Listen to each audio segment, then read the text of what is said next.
Uloskirjautuminen oppilas-VLANista iPadilla. Valitse Asetukset-valikko ja täppää avautuvassa näkymässä yhden kerran kohtaa Wi-Fi. Nyt valitse Aktiivinen verkko oppilas-VLAN täppäämällä sitä kerran. Valitse Unohda tämä verkko täppäämällä sitä yhden kerran.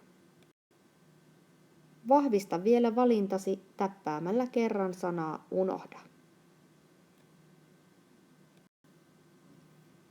Hyvä! Nyt olet kirjautunut ulos verkosta, eikä aktiivisia verkkoja enää löydy Wi-Fi-valikon yläreunasta.